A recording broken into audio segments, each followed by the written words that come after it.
सुमन गायत्री के चैनल पर आप सभी का स्वागत है। हम लोग भजन गीत गाने जा रही हैं। आप लाइक कीजिए, सब्सक्राइब कीजिए। हम लोग का वीडियो अच्छी लगे शेयर कमेंट कीजिए। कमेंट में ज़रूर लिखिए हम लोग का गाना कैसे है, कैसे सीता माता कैसे लंका में रहती, कितना कष्ट काट कर रहती थी, वही वीडियो पर हम लोग गाना गा रहे हैं। हाँ, यही तर्ज पे है कि सुख में तो सब लोग रहते हैं, लेकिन दुख के समय जो काम आ जाए वही को सच्चा साथी कहते हैं। देखिए, कहे के सब के हुआ आपन कहावे वाला के बा। कहे के सब के हुआ आपन कहावे वाला के बा।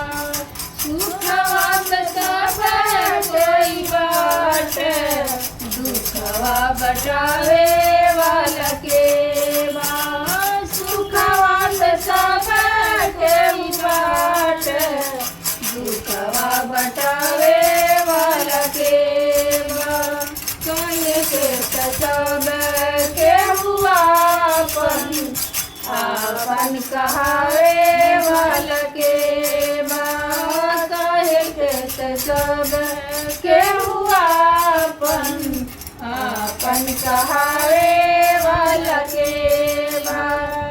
राम के साथी हजारों ने रहल, बनवा में दिनवा दुख से कटल।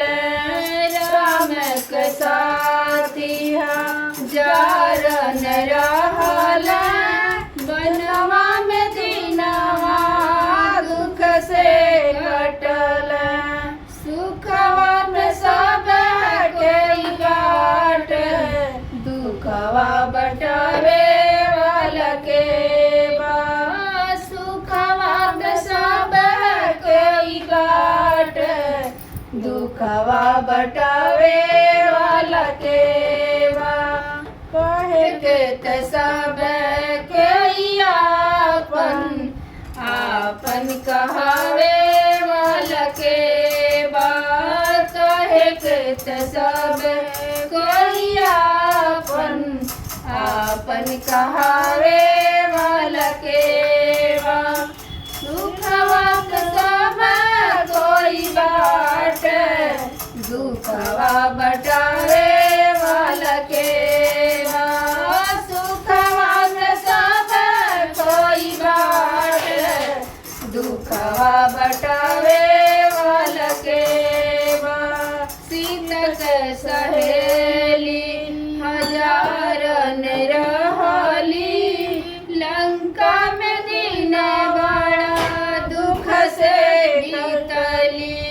सीता के सहेली हजारन रहली, लंका में दिन बड़ा दुख से कटली।